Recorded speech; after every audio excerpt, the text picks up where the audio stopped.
السلام عليكم ورحمة الله وبركاته. الحمد لله رب العالمين والصلاة والسلام على سيد الأنبياء والمرسلين وعلى آله وصحابه أجمعين. أما بعد فقد قال الله سبحانه وتعالى في القرآن العظيم والفرقان المجيد: أعوذ بالله من الشيطان الرجيم. بسم الله الرحمن الرحيم. وإنك لعلى خلق عظيم. صدق الله العظيم. قال النبي صلى الله عليه وسلم: ما من شيء يوضع في الميزان أثقل من حسن الخلق وإن صاحب حسن الخلق ليبلغ به درجة صاحب الصوم والصلاة. ரவாஹு அபு தாவூத். எல்லா புகழும் அல்லாஹ் ஒருவனுக்கே உரித்தாகுக. சலாத்தும் சலாமும் நமது உயிரினும் மேலான கண்மணி நாயகம் ஸல்லல்லாஹு அலைஹி வஸல்லம் அவர்கள் மீதும், அன்னாரின் குடும்பத்தினர், குறிப்பாக அவர்களின் சமுதாயத்தினர் அனைவர்கள் மீதும் அல்லாஹுடைய அருளும் அன்பும் என்றென்றும் நிறைவாக உண்டாவதாக. ஆமீன். கண்ணியத்திற்கும் பெரும் மதிப்பிற்கும் உரிய அல்லாஹ்வின் நல்லடியார்களே, புனிதமான இந்த நாளின் எல்லா கைரோ பரக்கத்துகளையும் அல்லாஹ் நிரப்பமாக நமக்கு வழங்கி அருள்வானாக. ஆமீன். இவ்வுலக வாழ்வில் ஒவ்வொரு மனிதர்களிடமும் இருக்க வேண்டிய மிக முக்கியமான அம்சங்களில் ஒன்று நற்குணங்கள், உயர்ந்த பண்புகள். நீரில் வாழக்கூடிய மீனுக்கு எவ்வாறு தண்ணீர் அவசியமோ அதேபோல் இவ்வுலகில் வாழக்கூடிய மனிதர்களுக்கு நற்குணங்கள் மிக அவசியம்.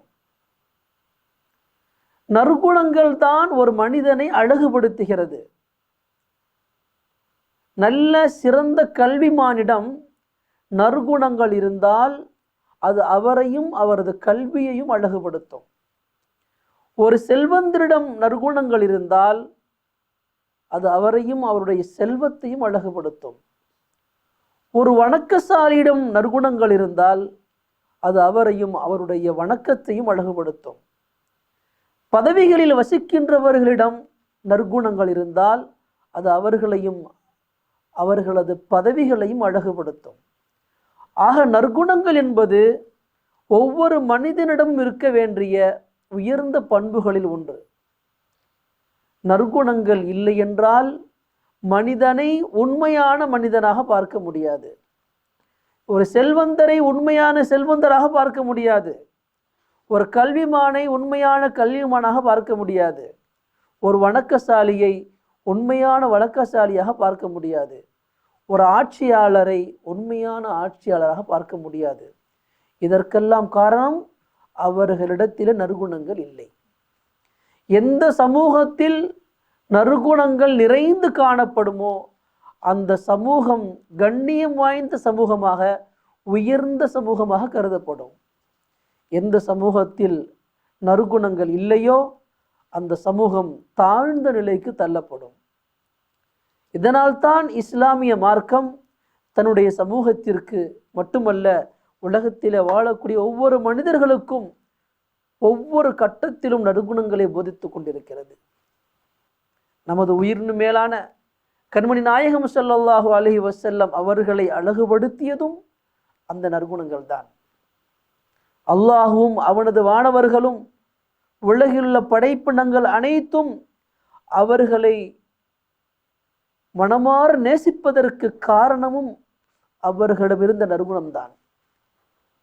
1400 ஆண்டுகள் கடந்தும் இன்றளவும் ஒவ்வொரு மனிதனுடைய உள்ளங்களில், குறிப்பாக முஃமினுடைய உள்ளங்களில் பெருமானார் ஸல்லல்லாஹு அலைஹி வஸல்லம் அவர்கள் அன்பால் நிறைந்திருக்கிறார் என்று சொன்னால் அதற்கு காரணம் அவர்களிடத்தில் இருந்த நற்குணங்கள் தான். அன்னாரின் நற்குணத்தை பற்றி அல்லாஹ் தன் திருமறையிலே சூரத்துல் கலம் 4வது வசனத்திலே இவ்வாறு குறிப்பிடுகிறான், வ இன்னக லஅலா குலுகின் அதீம், நபியே நிச்சயமாக நீர் உயர்ந்த மகத்தான நற்குணமுடையவராக இருக்கிறீர் என்பதாக அல்லாஹ் பதிவு செய்கிறார். கண்ணியமிக்க அல்லாஹ்வின் அடியார்களே, அல்லாஹ்வால் வழங்கப்பட்ட இந்த தீனுல் இஸ்லாம், இந்த உயர்ந்த மார்க்கம் இவ்வுலகிலே மிக வேகமாக பரவியதற்கு காரணமும் நற்குணங்கள் தான்.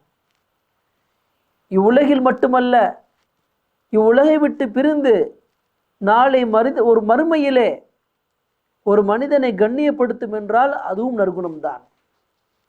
ஹதீஸிலே வருகின்றது,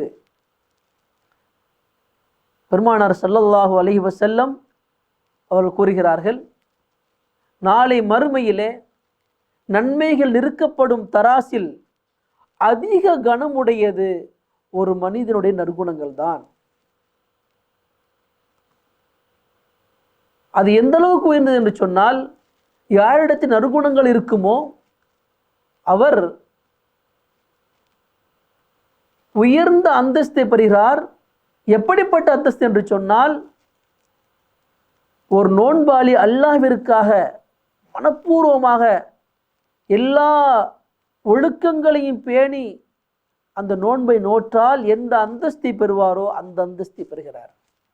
ஒரு தொழுகையாளி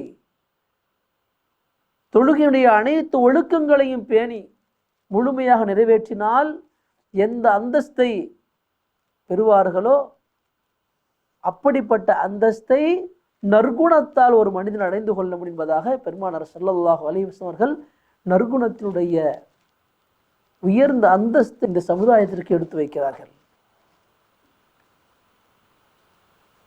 கண்ணியமிக்க அல்லாஹ்வின் அடியார்களே, நற்குணங்கள் ஏராளம் இருக்கின்றன. எண்ணற்ற நற்குணங்கள் இருக்கின்றது. அவைகள் மிக முக்கியமான ஒரு நற்குணம்தான் வஃபா, வாக்குறுதியை நிறைவேற்றுதல். மார்க்க அறிஞர்கள் இதற்கு பலவிதமான கருத்துக்களை முன்வைக்கிறார்கள். இந்த வஃபா என்ற வார்த்தை மிக ஆழமான ஒரு வார்த்தை, அர்த்தமுள்ள ஒரு வார்த்தை, இடத்திற்கு தகுந்தவாறு பொருள் கொள்ளப்படக்கூடிய ஒரு வார்த்தை.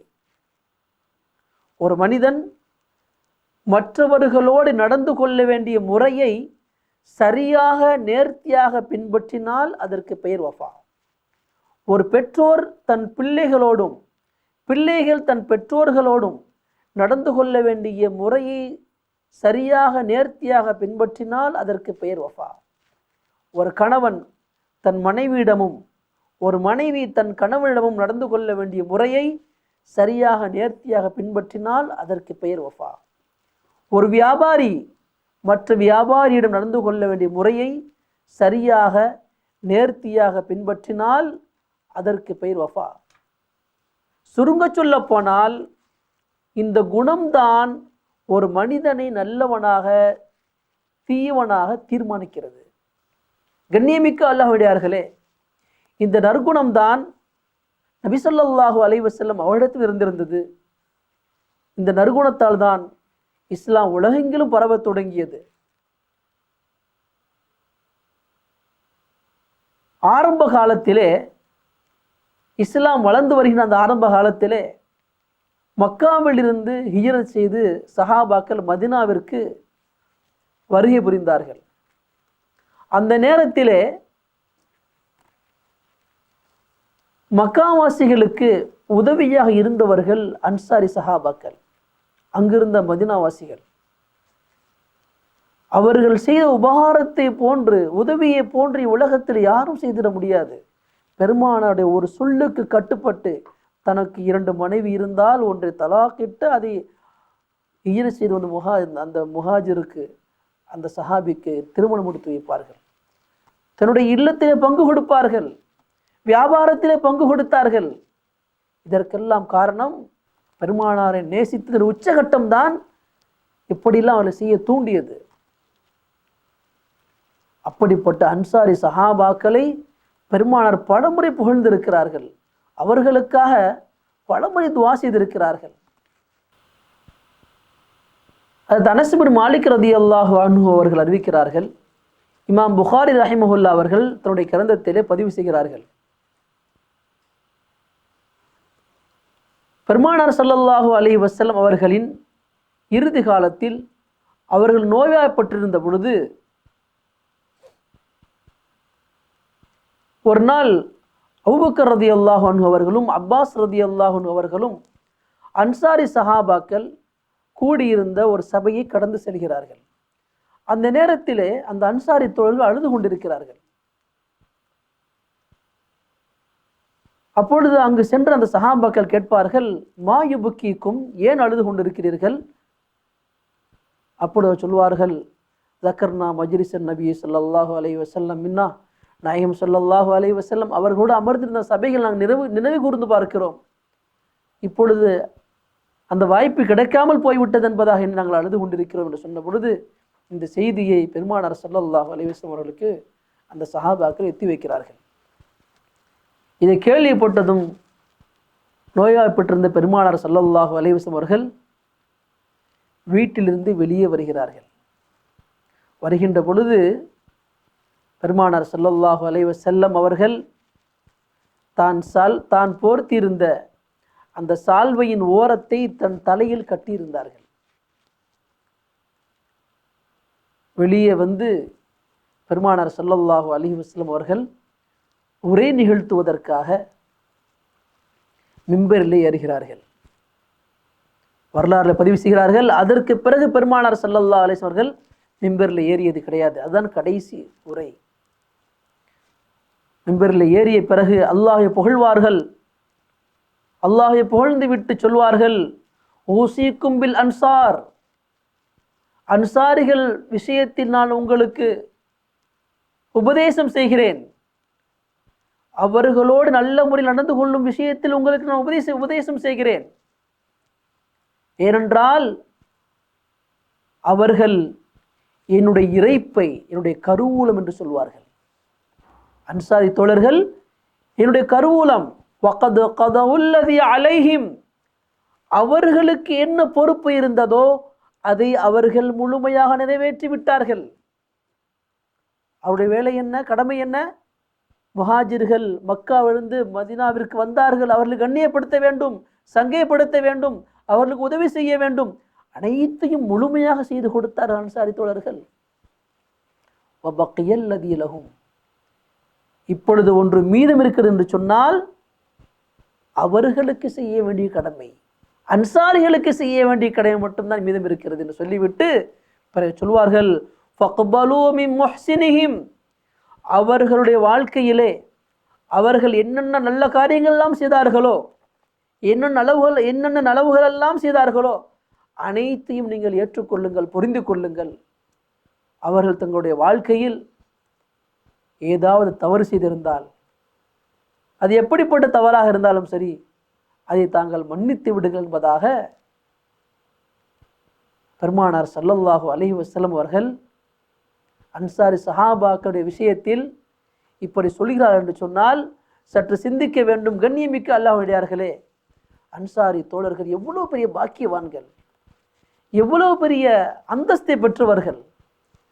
மேலும் ஒரு சந்தர்ப்பத்தில் பெருமானார் ஸல்லல்லாஹு அலைஹி வஸல்லம் அவர்கள் அன்சாரிகளுக்காக இப்படி துஆ செய்வார்கள், அல்லாஹ் மக்ஃபிரில் அன்சார் வலி அப்னாயில் அன்சார் வ அப்னாயி அப்னாயில் அன்சார், யா அல்லாஹ் அன்சாரின் பாவங்களை மன்னிப்பாயாக, அன்சாரிகளுடைய பிள்ளைகளின் பாவங்களை மன்னிப்பாயாக, யா அல்லாஹ் அன்சாரி தோழர்களின் பிள்ளைகளின் பாவங்களை மன்னிப்பாயாக. அல்லாஹ் அக்பர், எவ்வளவு பெரிய பாக்கியவான்கள். பெருமானார் அவருடைய சந்ததிகளுக்காக துஆ செய்தார்கள் என்று சொன்னால் சற்று சிந்திக்க வேண்டும். அவர்களுடைய உதவியை பெருமானார் எந்த அளவிற்கு நன்றி மறவாது நினைவு கூர்ந்திருக்கிறார்கள். இதுதான் பெருமானார் ஸல்லல்லாஹு அலைஹி வஸல்லம் அவர்கள் தனக்காக இந்த மார்க்கத்திற்காக உதவி செய்தவர்களை கண்ணியப்படுத்திய விதம் உச்சகட்டம்.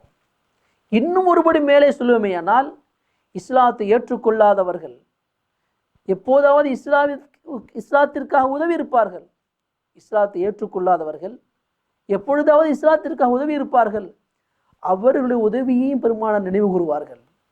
இஸ்லாமியர்கள் அநியாயமாக துன்புறுத்தப்பட்டு கஷ்டப்படுத்தப்பட்ட அந்த மக்கமா நகரத்துடைய வரலாறு நாம் கேள்விப்பட்டிருக்கலாம்.